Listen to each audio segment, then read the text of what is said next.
So here's what we're making today. This report was created by Pradeep Kumar G, and it has won a bunch of awards, and it is one of the top 8 most favorited dashboards on Tableau Public of all time. So a few of the key features it's got, we got the toggle up here. We have a somewhat of a drill down over here. Got our heat map that has 2 different color schemes depending on the row. We have an info icon with a custom tooltip, and we have this dynamic date axis down here, which updates this change amount depending on which one you have selected. So I'm going to show you this one side by side with what we did in Power BI, and then we're going to go through how to do each of these pieces in Power BI. So before we go on, I want to emphasize that we are mimicking this report design as a way to compare apples to apples between Tableau and Power BI, and also as a teaching opportunity, right? So if you use parts of this, please credit Pradeep and try to put your own spin on it, okay? So let's jump into it. I'm gonna pull up both of these side by side so we can compare what worked and didn't work. All right, so on the left here, we have Pradeep's design in Tableau. On the right, we have the same report in Power BI. So first, let's go through the things that didn't translate well to Power BI. And they were, in my opinion, mostly minor things. So for example, the letter spacing, you'll notice that Pradeep's has increased letter spacing on all of these headers.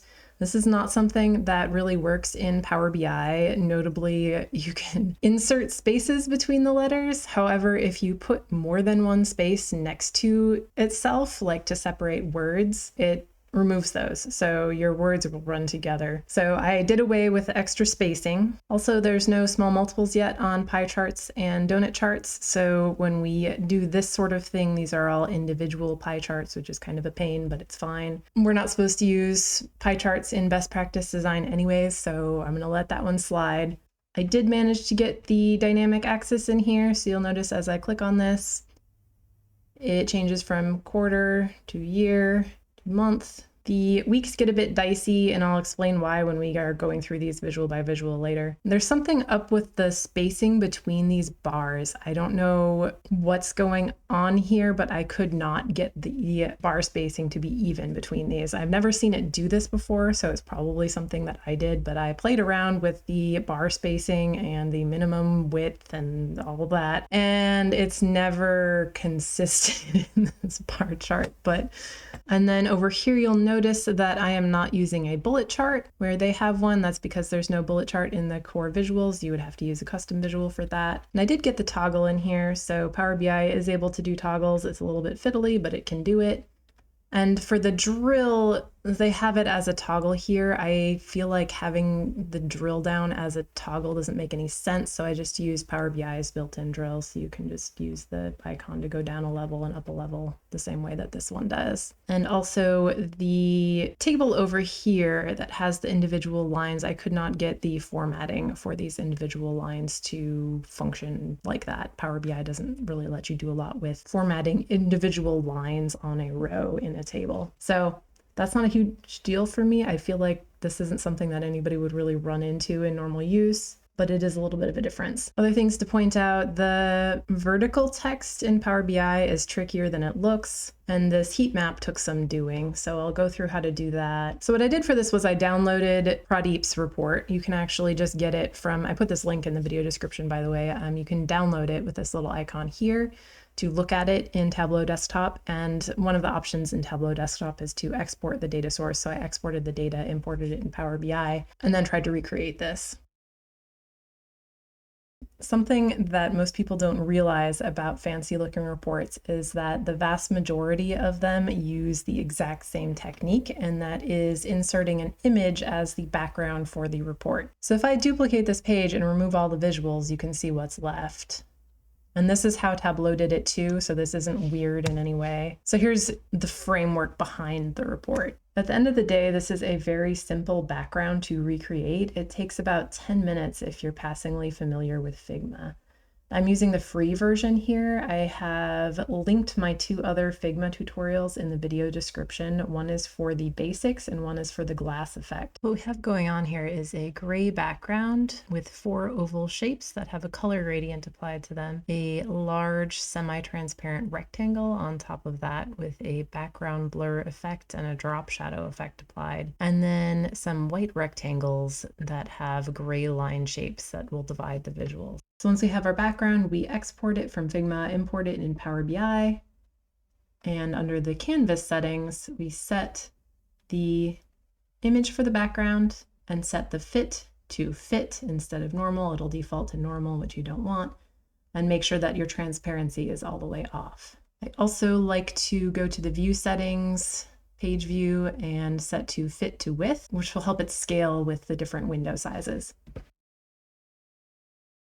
All right, let's move on to how to do this. So I'm going to go through each of these elements one by one and show you what the key features are and how it works. I'm not going to recreate this entire thing from scratch because it takes forever and that would be very boring. And I just want to point out that it also takes forever in Tableau. So some people think that this fiddliness with the different bits is something that is unique to Power BI, but that's not the case. You will see just as many people, if not more, complaining that it takes forever to make things look nice in Tableau. So this title here, because it is a font that's not included in Power BI, I made it part of the background. So it's an image. For this overview text here in Tableau, they had the dates that it was to and from in text. So what I've done here is I've made a measure that returns the text that I want. So we have the min date in our data set, the max date in our data set, and we're using the DAX function format to format them in the way that we want. And then we're concatenating those things together. And then to get this into text on the page, you just insert it in a text box. So in any standard text box, there's this plus value option. And if you open that up and type exactly the name of your measure in this box, wait for it to pop up and then select it, you can insert it into the text box and it'll just put whatever the measure result is as text in the text box. So that's how that works. This one here is the new KPI card because I thought I should get with the times. So that's this one here with a little lightning bolt. And functionally, this works a lot like the multi-row card visual. So you just drop the measures you want into this data box and then format it how you want it. So the key thing to point out here is that the icons are under this image here and you set them individually. So this apply settings to here, you select the measure that you want to add the icon to first, and then you come down here to this image section and select the image from your computer and set the size here. So setting the size is important. They seem to default to gigantic. And then for the pie charts, these pie charts, there's, like I mentioned, there's no small multiples for pie charts. So these are just 3 pie charts, each one with a different filter. So if I go into the fields, I can just set the filter for each of these to whatever I want. And then the labels on the side, since we're not using small multiples, this is just a text box. I typed in the text in the text box, hit enter a couple times, type the next one, so on. All right, onto this table. So this table is a table visual. So this filter is a top N. So I dragged in the job role here, so the top 5 job roles by the attrition amount. I don't have a drop down that lets you change it on the page because I have the squares as part of the background image. So if this displayed more than 5, you wouldn't be able to read the text. So you could also get this colored background effect with conditional formatting by setting the background color to something that will always evaluate to true. However, you won't get the rounded edges on it, and I felt like the rounded edges were part of the design, so I felt compelled to try and make them rounded. The row headers themselves are there, it's just that the font color on these 2 headers is white, so you can't see them. The table style, if you go to style presets, is set to none, and this is the key part of having the rows be transparent so you can see through to the background. So if I move this, you can see that the squares are part of the background. You also need to set the effects over here, turn off the background under effects, and then turn off the border. I think the border is still on by default, even with the style preset of none. So that's how we did the table. Okay, so onto the bar chart. The bar chart is a normal bar chart that is using a field parameter for the x-axis. So what I did was go in here to modeling, new parameter, fields, and then I put my date fields into the field parameter, the ones that I wanted to be able to change in the axis. So at the end of the day, what that looks like is this. So I'd recommend using a date table for this. I am using one in this report. The date table that I'm using comes from code that was written by the amazing Brian Grant. I'm going to link that in the video description. It's on SkyPoint Cloud's website. Basically, it's some Power Query code that gives you, let me show you, a very comprehensive date table. So the parts that I like about this a lot are the relative columns, so relative years, relative day, relative month, relative week. Those are really useful for calculating things. And then you can add on to this whatever you need. So for example, this particular visual displayed the weeks. These weeks are in the format of year with a W and then the week number here. So what I did was in Power Query, I added a column to the date table.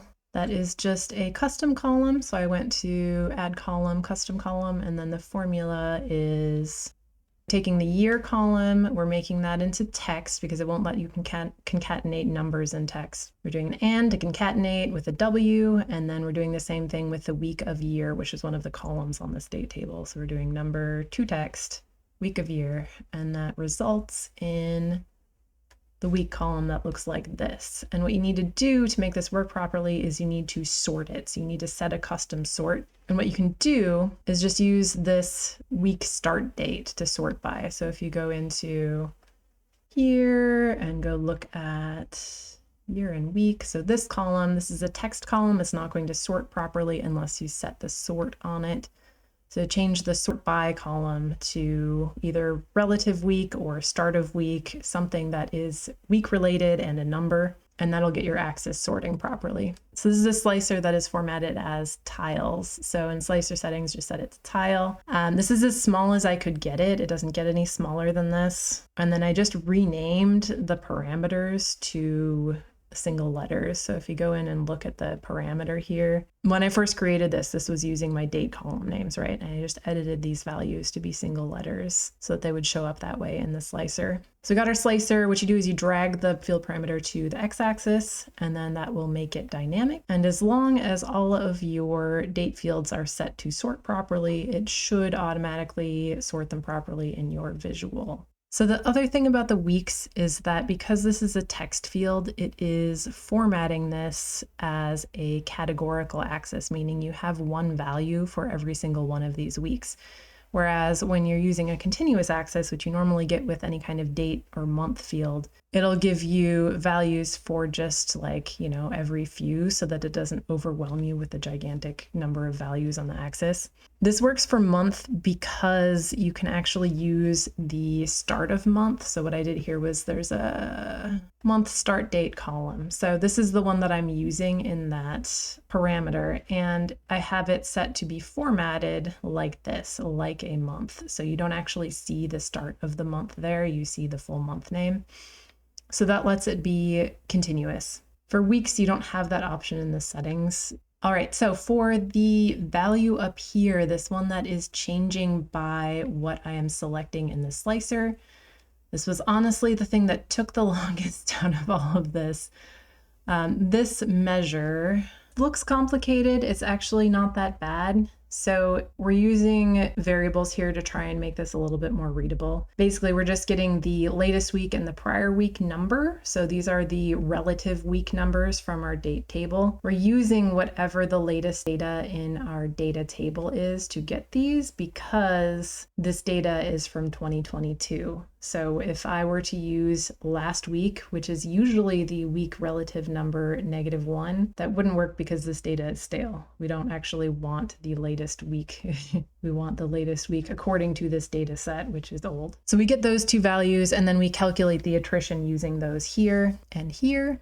And then down here, we divide the latest week attrition minus prior week attrition by the prior week attrition. So that gets us the percentage number. In order to format it like it was in the report with the little triangle arrow, we need to do a little bit of an if statement and then use the format function in DAX to format it the way we want it. Because once you start concatenating numbers and text, you lose all your formatting on your numbers that's set in Power BI. So you have to like reformat everything. It's a little bit of a pain, but so for the triangle characters, what you got to do is just do an internet search for something like Unicode down black triangle, and it'll come back with this. You just copy and paste this off the page into your measure. So that's what I did here, and we're concatenating with our formatted measure. This is using an if statement, so it's saying if the change amount is negative, then use the down and multiply it by -1 to make it a positive number, because the negative sign is kind of replaced by the down triangle, if you get what I mean. And then otherwise do an up arrow and format it. And then we do the exact same thing for the month, quarter, and year. If your date table is consistently naming your columns, you can do a find and replace on your text to replace the word week with the word month, and then you don't have to retype everything. That would be a smart move. And then down at the bottom here, we're doing a switch statement. So this switch statement is checking which value you have selected in the parameter slicer. So I tried using the text values of the parameter slicers with the column for that in the parameter table. It didn't seem to like that, so I'm using the order column instead. It's just one of the columns on the field parameter table. So 0 is week,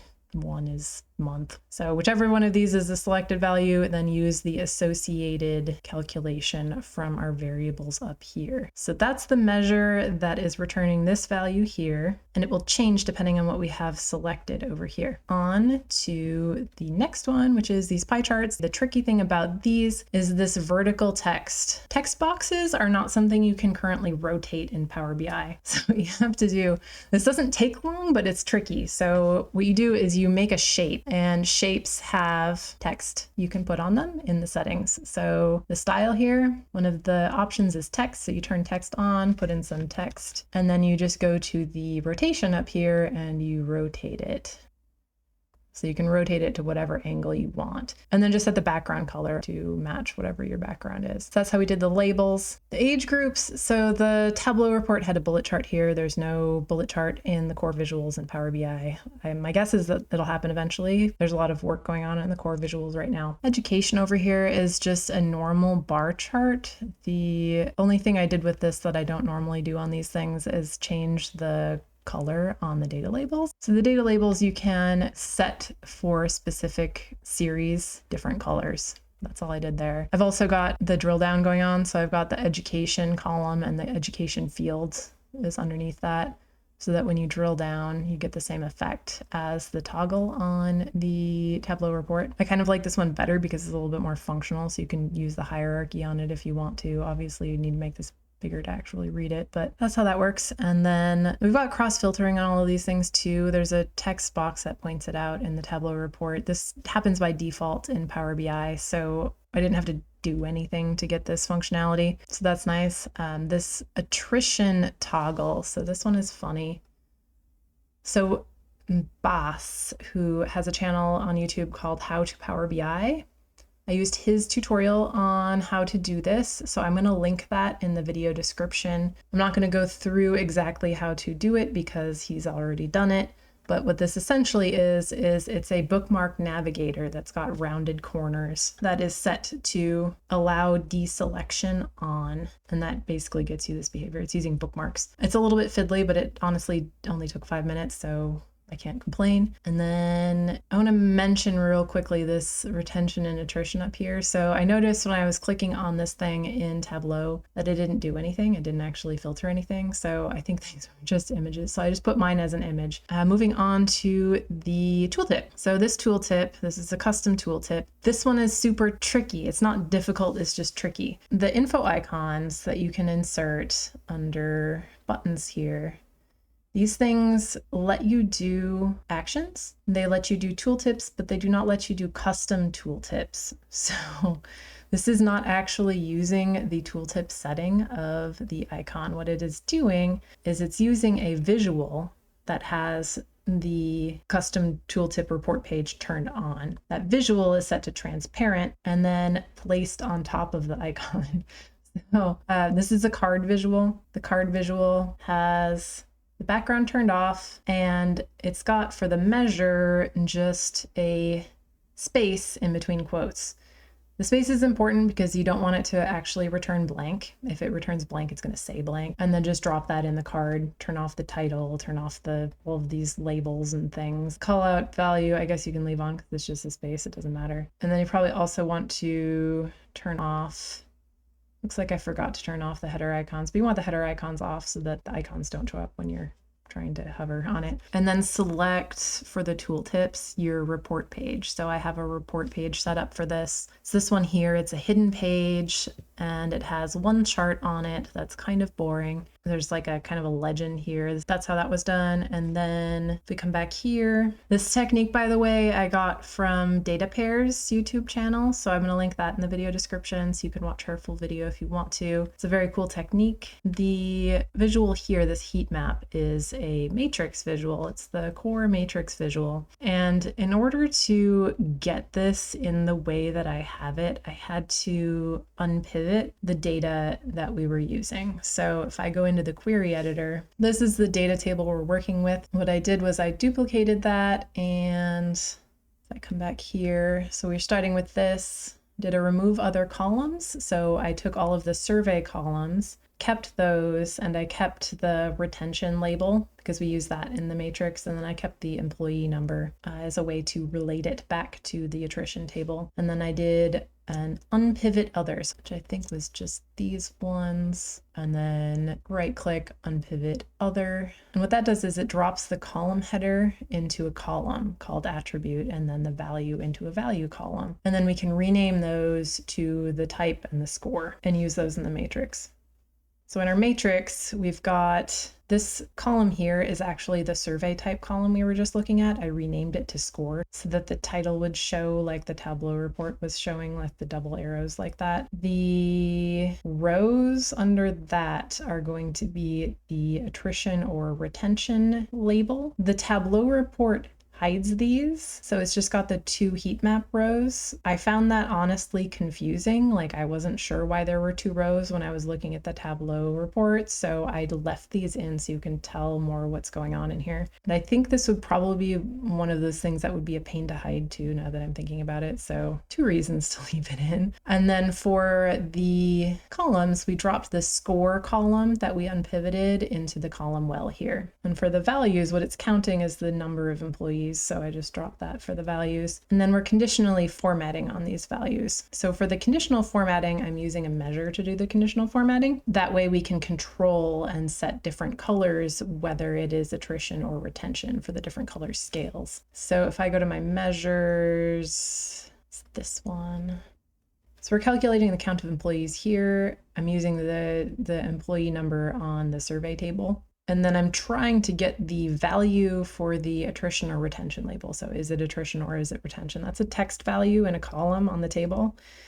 I'm using minimum here just to get the text value in that column. There's only ever going to be one value in each grouping for this, so it doesn't matter which one I get, I just need to get one. And then we're going to refer to that in our switch down here. So this is just basically saying if the attrition retention value is attrition, the employee count is over a certain amount, then return this color. And this is the hex code for the color that I want it to return.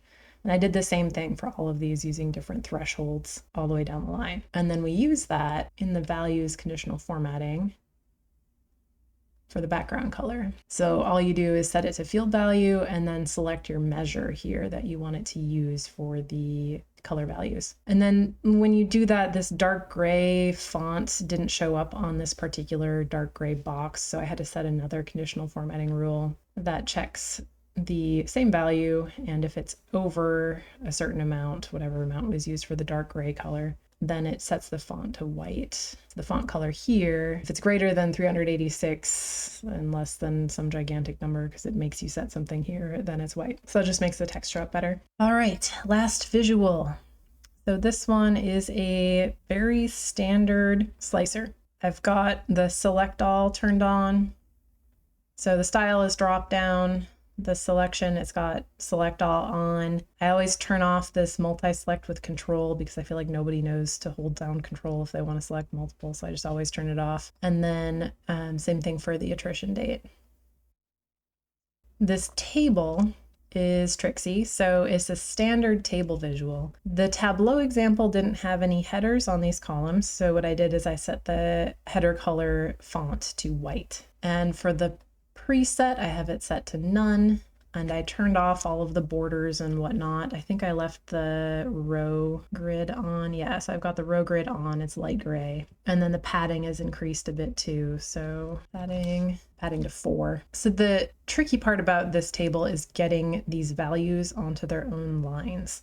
You can't really use a matrix very easily here because it doesn't like you to do this sort of thing in the matrix. It likes to do calculations in your matrix values. This is using a measure. I've got 2 measures. I've got one for this column, one for this column. And so this is the first column. So this measure is just getting the employee number. There's only ever going to be one employee number per row because I'll get to that part in a second. There's another reason why there's only one employee number per row. So we get the employee number and then we do a unichar 10. So unichar 10 is the code for a line break. So we're concatenating the employee number with a line break. And then we're still concatenating, so we have another and, the job role, and another line break, and so on for the department. So drop that in the table. And same thing for the details. So this one's doing literally the same thing. It is concatenating some text and some values from our data. This one we have to use format because we are trying to concatenate a date with text. And when you do that, you lose your date formatting. So we're telling it how we want to format the date. Adding line break, doing the same thing. I forgot a space here. For the scores. So the thing that is making this table only have one employee number per row is there's actually a column here, this one, that is creating this orange line. This is the employee number column. It's first in our table. So it's right here. I've set the word wrap on it to off so that it doesn't make the column header gigantic when you resize it to be really small. And then it also has conditional formatting on it to set the background color. So it's conditional formatting, background color. I have it set to gradient, and then I have both values for the gradient as orange. In regular use, you could set this to be actually meaningful. So you could have measures coloring the table, but we didn't do that here.